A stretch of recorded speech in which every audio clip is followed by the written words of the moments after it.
everything's just been so meaningful today, everybody's words, and I have to just fully admit that I'm not very organized in my thoughts, so I'm just asking you to bear with me, because I'm going to pull this off my phone. Just hold on one second. So I was saying that okay,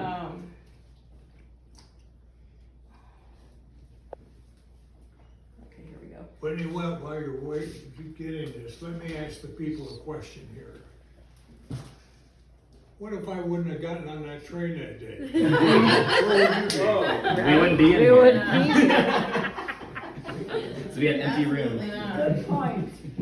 So, one thing that I've noticed is that all of us were missing Mom because, you know, with the dementia, she was slipping from us years ahead of her leaving, even though she was still funny and she would sing. I missed that connection with my mom, and I missed the phone calls and the road trips and, you know, the Fox News conversations and the Donald Trump conversations and all that. And I'll cherish those forever. And I was telling Alicia today, like, now that she's gone and I know that she's not in pain anymore, I feel a sense of connection with her that's different now, where I find myself talking to her. I talk to her every day now. And I feel good about that because I know her mind is restored, her body is healed, she's in a place where she's not suffering and she's happy. And so when I talk to her, I feel that sense of connection that I used to have, where I can talk and say, hey Mom, I'm having a bad day. You know, tell me what you think about that. And she would, you know, in her own way, just tell me what she thinks about it. Sometimes it'd be something that I wouldn't want to hear. But I was thinking about a verse that we used at my wedding, and I love Ephesians 3:17 and 18, but I'm going to read you just shorter version. Because we have Christ's Spirit residing in us, we carry His peace, joy, comfort, and love wherever we go. And so we've all referred to Mom's spirit. And so what I started thinking about was we were reflecting on our times with Mom and how she meant to us. But something that's been weighing on my heart is, where do we go forward on this? How do we honor Peggy Hines? How do we carry her spirit going forward, and what would she want for that? And then I started thinking about Mom being the patriot that she is, and how she would approach this. And I started thinking back to September 11, 2001. You know, the acts of terrorism that had happened in our country that day, and how 3,000 Americans were wiped off the face of the earth, you know, within minutes of each other. And these were people's parents and children and aunts and uncles and neighbors, friends, and everything. And what I thought about, I had this great peace that came over me, because Mom knew that the greatness about us, about our family, about our country, about where we go from here, because Mom was always visionary. She was always thinking ahead. She was so cutting edge. And Mom always had the next game ahead of us, ahead of all of us, which is why she went ahead of us. But she always would think ahead, and I was thinking, Mom knew that it wasn't about 9/11 that defined us and defined our relationships and defined our country. Mom knew that it was about 9/12. And 9/12 was about people uniting together, about neighbor being neighbor in a different way. And hey, brother, if you need me, I'll be there. Hey, I'm going to show up in downtown New York. I'm going to clean up these streets. I'm going to do whatever I have. I'm going to show up at these places of terrorism. I'll do whatever I can. I'll volunteer. I'll do whatever. And that's what Mom was. Mom was always thinking about, how do you bring people together? How do you step into that next vision? And I just saw something that kind of touched me. So September 12th, 2001, the day after the attacks, to the date marks the start of what became an outpouring of solicitousness from around the world. That outpouring helped many Americans heal. And we're wanting to heal. But I think we can only heal if we heal together. We'll all heal in our own ways, but I think that Mom would want us to have a plan for unity, a 9/12 vision of how do we come together and go into the future. And something that really stood out to me says the empathy of ordinary people in the aftermath of 9/11 reminds us that in the face of the uncontrollable, we have control over our response. So I'm telling you all today, or I'm asking this of you, we all have control over these next steps, over these next days, over these next weeks, over these next decades.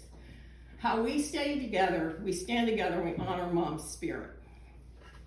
And that's what I want to do. And I want to ask this of everybody, because that's what she wants us to do. Mom was always gathering her chickens. Everyone has touched on this about how she would call and check in, and she'd go to the next, and then she'd go to the next, and make rounds again. And that's what we need to be. We have to have that 9/12 unity of, I'll be there for you. If you need something, I'll be there. So I'm just going to go around quickly, and I'm going to tell you what my 9/12 vision is. Bubby, we need you. We need you around more. I hope you like Woodstock, because we're hoping to have you come back a lot more. You've always been a matriarch. My mom has so much respect for you in terms of how you care for your children and grandchildren. And we would love to see more of you, because we're going to be missing our mom. So we'll probably be calling you like, hey, Whitney, can you come? And I hope you take us up on that. Ava, I've seen a grace and a maturity in you that will honor my mom every day, because you were away from your mom this year, so your mom could help take care of Bree. And you were with her when she passed away, and that's something a lot of young kids maybe couldn't necessarily handle, and you handled it so gracefully. Noah, you have an attachment and a vision and a love that I won't ever understand, but I know it comes from a greater vision of God, that you are connected to Bree in a way that is so beautiful and so innocent, and saying, Bree, please come back to Woodstock. That's something that we'll feel every day. Kurt, you have big shoes to fill, because my dad and my mom lived out a beautiful love story before us. And in the going days, it's like I said, I'm gonna have sadness and all that, and you've got big shoes to fill, because my mom really liked you. She'd always say, oh, I think they look alike, and I think Don's really gonna like him. And for whatever reason, you met her in those later days, but she always remembered you and recognized you and all that. So I'm gonna ask you to step into those shoes. Callista, you adore my son as much as my mom did. And we all know that my mom loved Connor. She just loved Connor. They would just go back and forth to Chick-fil-A 3 or 4 times a day and just have fun and all those road trips and all that. And my mom would be honored knowing how much you love and you care about his well-being. Connor, I love what you said about Mom, and I love what you said about her faith. And I hope that her faith and her joy for serving the Lord and all that, that's something that you guys as a couple will grow into. And again, that 9/12 mentality of how can we serve and not be served, because you guys are both so giving. MK, I don't know you, but I already love you. That's all I need to say about that, because I just have heard such great things, and I know Alicia adores you. I'm kind of going to address Alicia's family as a whole. Alicia, you are more like Mom than anyone in our family. You are always gathering your chickens. You are running your errands every day. You have done so much to take care of Papa. And I'm going to ask of you, Heath, we're going to not let her get away that much, that quickly, that this continues on, that she's going to be in Woodstock, coming, making trips down here. And it's not that we just want her, we need her. And I'm going to be really sad when you leave, because I see how you take care of Dad, and I see the love between you guys, and sometimes I think you remind him of Mom. You're a little spitfire. But so Heath, I'm just saying, we have to agree to some kind of sister share, wife share, daughter share. That's going to continue on, and Ava likes it, so we might just enroll her. So, Simone, Maddie, and then Tyler and Jack. My mom adored you guys, and you guys were so good to her. And Tyler, that picture that you posted in Tomahawk, where it's you and Papa, and you're at the end of the driveway, you, Papa, and Mom. Yeah. That was so in your spirit. And you guys, it's like you guys showed up. You guys would show up, holidays, birthdays. I'm just gonna pop into Champagne. Like, Mom loved that so much. And it's like, I know going forward, you guys are gonna be such good partners to whoever in life one day, because you guys learned to be giving like my mom. And my mom it was never underappreciated by her. Maddie and Matt and Simone, I've said this over and over and over. The care that you provided Mom in the home and managing the caregivers and shifting now to caring for Dad, although obviously he's cared for, has literally been your greatest 9/12 moment. And I want to see that 9/12 moment carry on, because it was your greatest shining moment. I've never seen so much selfless love from you, Matt, and it's like we have to stay united. And Maddie, that trip that we made to Illinois, I'll never forget that. It was just, fly by the seat of our planes. Hey, it's New Year's Eve, 10:30 at night. Do you want to go to Illinois tomorrow? Sure, why not? Let's go. And it turned into be like a 10-day, 12-day trip. Best day of school. And I noticed from day one when we went to Gifford, I'm like, Maddie is a natural around Mom.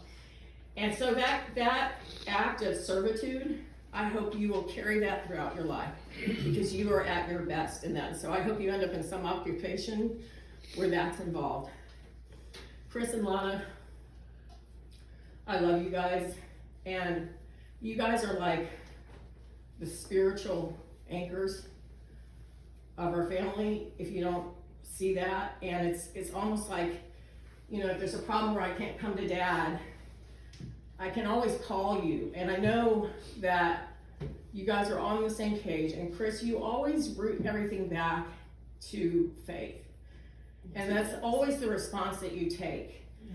And it's something that we have to grow and learn as well. And it hasn't gone unnoticed by me. I've learned by it. I want to continue to learn by it. And I'm just asking that you continue to do, the both of you, what you've been doing, because it's had an impact on my life, and we'll need that going forward.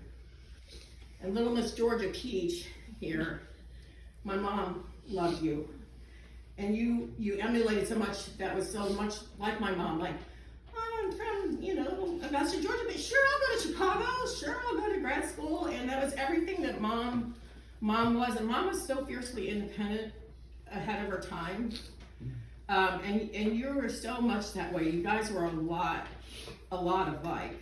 Like, Chris ended up finding someone like, like Mom. Tori and Cameron. Tori, I think you might be a young Peggy Hines, like getting married young, having kids, this family where you have that spirit of my mom, where if you have to fly by the seat of your pants, you make it look easy. And my mom, there's no one who was more talented at doing that. My mom made everything look effortlessly. And it's like, you guys, I can see you're changing roles now, and Mom would be so proud of Cameron for starting his own business. And you know how my mom would be like, hey, that's cool. Oh, cool. Like, and if she saw his pictures of the things that he was doing, she would just love that.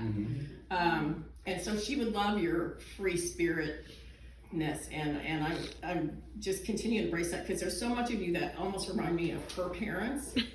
And with you guys having the garden and all that. And, obviously Mom thought about that every day of her life. Yeah.